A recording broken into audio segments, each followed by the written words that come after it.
రీసెంట్గా union minister Nitin Gadkari గారు ethanol blended petrol ఉంటుంది కదా, E20 పెట్రోల్. సో ఈ ఫ్యూయల్ యొక్క వెహికల్స్ ఉంటాయి కదా, వాటి యొక్క పర్ఫార్మెన్స్ గురించి వాటి గురించి మాట్లాడుతూ ఈ డిస్కషన్ అనేది వచ్చిందనమాట. ఫస్ట్ మనం ఎథనాల్ అంటే ఏంటి అనేది తెలుసుకోవాలి. ఇది ఒక అగ్రికల్చర్ బై ప్రోడక్ట్.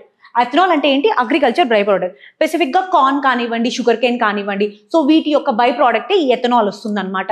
ఇక్కడ ఇండియాలో మనం ఎక్కువగా చూసుకున్నట్టయితే షుగర్ కేన్ యొక్క మొలాసెస్ నుంచి మనం ఎథనాల్ ఎక్కువగా తీస్తూ ఉంటాము. అండ్ ఇంకా స్పెసిఫిక్గా ఈ ఎథనాల్ రావాలి అంటే 99% ప్యూర్ ఉన్న తర్వాత మాత్రమే దీన్ని మనం పెట్రోల్తో బ్లెండ్ చేయగలుగుతాం అనమాట. ఒక్కసారి ethanol blended petrol are E20 fuel అంటే ఏంటో అనేది చూద్దాము. అండ్ ఈ సెషన్లో ఈ E20 ఫ్యూయల్ యొక్క సిగ్నిఫికెన్స్ ఏంటి, దాంతో పాటు అసోసియేటెడ్ ఛాలెంజెస్ ఏంటి ఫ్యూయల్ వెహికల్స్ బయటికి రాకపోవడానికి, ఈ విషయాలు ఈ క్లాస్లో డిస్కస్ చేసుకుందాం. ఓకే, ఫస్ట్ అసలు E20 ఫ్యూయల్ అంటే ఏంటి? ఎథనాల్ బ్లెండెడ్ పెట్రోల్స్ లో E20, E5, E100 and variants ఉంటాయి అనమాట. ఇప్పుడు ఫర్ ఎగ్జాంపుల్ E20 అంటే ఏంటి?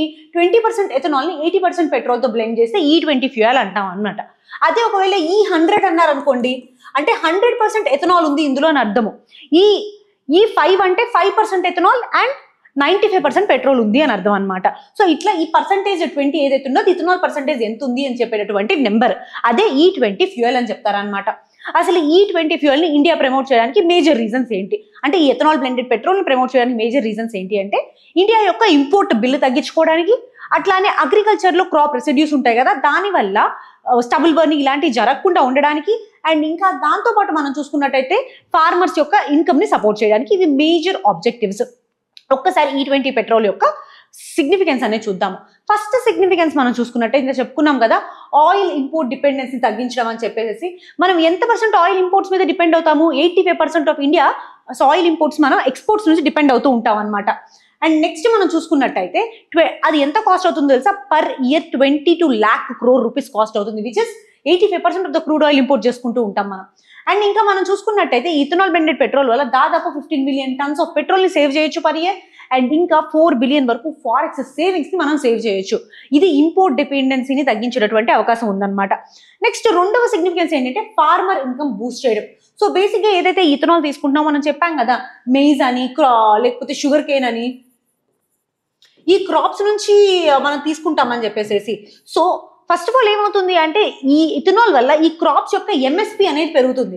మనం ఇక్కడ చూసుకున్నట్టయితే కార్న్ కి దాదాపు ఇదివరకు 1200 ఉండే MSP ఇప్పుడు 2600 వరకు పెరిగిందనమాట. సో దానివల్ల ఫార్మర్ కి ఎకనామికల్ గా ప్రొడక్టివ్ అవుతుంది, వైబుల్ అవుతుంది, క్రాప్ ప్రైస్ కూడా పెరుగుతుంది. ఇలా ఫార్మర్స్ ఇన్కమ్ ని మనం స్టిమ్యులేట్ చేస్తాము. నెక్స్ట్ చూసుకున్నట్టయితే environmental benefits. Normal petrol vehicles కానీ డీజిల్ వెహికల్స్ కానీ చూసుకున్నట్టయితే చాలా ఎమిషన్స్ చేస్తాయి, సల్ఫర్ డైఆక్సైడ్ కానివ్వండి, నైట్రస్ ఆక్సైడ్ కానివ్వండి. కానీ ఇథనాల్ అనేది చాలా క్లీన్ ఫ్లూయిడ్. ఇందులో కార్బన్ మోనాక్సైడ్ కానీ, సల్ఫర్ డైఆక్సైడ్ కానీ, నైట్రస్ ఆక్సైడ్ కానీ, సో ఇలాంటి ఎమిషన్స్ అనేవి తక్కువగా ఉంటాయి. And it is very much A clear fuel. And దీనివల్ల దాదాపు 10 million tons of carbon dioxide every year తగ్గించవచ్చు. అండ్ ఇది ఎన్వైరన్మెంట్ యొక్క బెనిఫిట్. అండ్ ఇంకా ఇండస్ట్రీ అండ్ రూరల్ డెవలప్మెంట్ గురించి చూసుకున్నట్టయితే ఓవరాల్ ఇథనాల్ ఎకానమీ యొక్క సెక్టర్ మనం చూసుకున్నట్టయితే దాదాపు 1,00,000 crore పొటెన్షియల్ ఉంది 2025కి. సో ఇది స్పెసిఫిక్గా రూరల్ ఏరియాస్లో కనుక మనం ఇంప్లిమెంట్ చేసామనుకోండి, రూరల్ యూత్ ఎవరైతే ఉంటారో వాళ్ళకి ఉపాధి దొరుకుతుంది అండ్ ఎంప్లాయ్మెంట్ దొరుకుతుంది. అండ్ దాంతో పాటుగా వాళ్ళు డిస్టిలరీస్ లో పనిచేసుకోవచ్చు, దగ్గరలోనే ఉండి ఎకనామికల్ స్టిమ్యులేషన్ అనేది జరుగుతుంది అనమాట.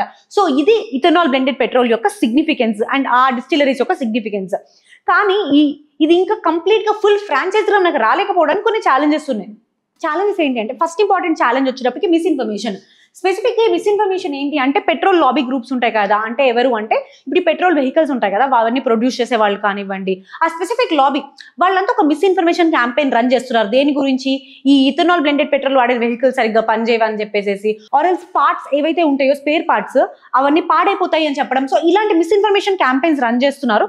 సో దాంతో పాటు కన్స్యూమర్ కూడా ఎలాంటి అవేర్నెస్ లేకపోవడం వల్ల ఇది ఇంకా ముందుకెళ్ళట్లేదు అని ఫస్ట్ విషయం చెప్పడం జరిగింది అనమాట. రెండోది వచ్చేప్పటికి ఇన్ఫ్రాస్ట్రక్చర్. ప్రస్తుతానికి మన ఇండియాలో 13 billion tons ఆఫ్ ఇథనాల్ మనం ప్రొడ్యూస్ చేస్తున్నాం. కానీ ఓవరాల్ గా క్లీనర్ ఎకానమీకి వెళ్ళాలంటే ఎంత డిమాండ్ ఉందో తెలుసా? 1000 crore tons చేయాల్సి ఉంటుంది. సో దీనికోసం దాదాపు 250+ డిస్టిలరీస్ కావాలి మనకి. సో ఇంత ఇన్ఫ్రాస్ట్రక్చర్ అనేది కావాలి, అంత ఇన్ఫ్రాస్ట్రక్చర్ కి ఫండింగ్ అనేది కావాలి, అది లేదు. అది మేజర్ ప్రాబ్లం ఇండియాలో. ఇంకా మూడో విషయం వచ్చేప్పటికి వెహికల్ కంపాటబిలిటీ కన్సర్న్స్. సో ఇక్కడ మనం చూసుకున్నట్టయితే ఇక్కడ ARA అనేటటువంటి ఒక రీసెర్చ్ ఇన్స్టిట్యూట్ వాళ్ళు ఒక రిపోర్ట్ ఇచ్చారనమాట. ఈ ఇథనాల్ బ్లెండెడ్ పెట్రోల్ వాడారు దాదాపు ఓల్డర్ వెహికల్స్ లో 1 lakh kilometers వెళ్ళినా కూడా వెహికల్ కి ఎలాంటి ప్రాబ్లం లేదు అని చెప్పేసి రిపోర్ట్ ఇవ్వడం జరిగింది. కానీ ఇంకా కంపాటబిలిటీ విషయం మీద చాలా మందికి డౌట్స్ ఉన్నాయన్నమాట. ఇక్కడ ఏంటి అంటే కొంచెం పాత 2 wheelers అండ్ దాంతోపాటు 4 wheelers ఉంటాయి కదా, వాళ్ళు ఫ్యూయల్ సిస్టమ్స్ కొన్ని చేంజ్ చేసుకోవాల్సి ఉంటుంది. సో దట్ కరోజన్ కానీ తుప్పు పడ్డం కానీ ఏమి జరగకుండా ఉండడానికి ఆ ఇథనాల్ వల్ల. సో ఇలాంటివన్నీ చిన్న చిన్న కంపాటబిలిటీ ఇష్యూస్ ఉన్నాయి. అండ్ దాంతోపాటు మిస్ఇన్ఫర్మేషన్ వల్ల చాలా మంది దీన్ని అడాప్ట్ చేసుకోవట్లేదు.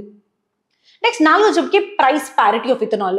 సో ఇక్కడ మనం చూసుకున్నట్టయితే పెట్రోల్ తో కంపేర్ చేస్తే ఇథనాల్ యొక్క ప్రైస్ అనేది తక్కువగానే ఉంది. కానీ మైలేజ్ చూసుకుంటే పెట్రోల్ కన్నా ఇథనాల్ మైలేజ్ తక్కువ అనమాట కొద్దిగా. సో దీనివల్ల ఏమవుతుందంటే ప్రైస్ పారిటీలో నెట్ గా చూసుకున్నప్పుడు కన్స్యూమర్ కి అంత ఇన్సెంటివైజ్ గా అనిపించట్లేదు ఇథనాల్ బ్లెండెడ్ పెట్రోల్ లోకి వెళ్ళడానికి పెట్రోల్ నుంచి. సో ఇది 4th మేజర్ రీజన్. అండ్ ఇంకోటి వచ్చేటప్పటికి policy gaps, no option for consumer choice. Brazil లాంటి కంట్రీస్ లో స్పెసిఫిక్ గా చూసుకున్నట్టయితే మనకి E5 ఉంటుంది, E10 ఉంటుంది, E20 ఉంటుంది, E100 ఉంటుంది. అంటే ఫ్లెక్సీ ఫ్యూయల్ వెహికల్స్ ఉంటాయి కదా, ఆ ఫ్యూయల్స్ ద్వారా వీళ్ళు ఏదైనా సరే కన్స్యూమర్ కి చాయిస్ ఉంటుంది, ఏ కైండ్ ఆఫ్ ఇథనాల్ బ్లెండ్ నేను వాడాలి అనుకుంటున్నాను. కానీ ఇండియాలో చూసుకున్నట్టయితే యూనివర్సలైజ్డ్ గా మనకి ఓన్లీ E20 మాత్రమే ఉందన్నమాట. సో ఇది మేజర్ ప్రాబ్లం, అంటే కన్స్యూమర్ కి చాయిస్ లేకపోవడము. సో దీనికి ఇవి 5 major challenges ethanol blended petrol అనేది కంప్లీట్ వైడ్ యాక్సెప్టెన్స్ రాలేకపోవడానికి. కాకపోతే we should remember ethanol production కానివ్వండి, ఇథనాల్ బ్లెండెడ్ పెట్రోల్ కానివ్వండి, ఇవన్నీ బ్రెజిల్ లాంటి కంట్రీస్ స్టార్ట్ చేసి దాదాపు 3 నుంచి 4 decades దాటిపోతుంది. ఇండియా ఈజ్ జస్ట్ బిగినింగ్, ఇంకా బిగినింగ్ లోనే ఉంది ఈ విషయంలో చూసుకున్నట్టయితే.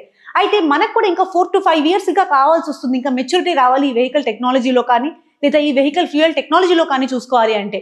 అయితే మీరు కింద కామెంట్ సెక్షన్ లో 1G 2G 3G అనేటటువంటి బయోఫ్యూయల్స్ ఉన్నాయి కదా, ఏ జనరేషన్ ఆఫ్ బయోఫ్యూయల్స్ లో ఏం వాడతారు అనేది చెప్పండి.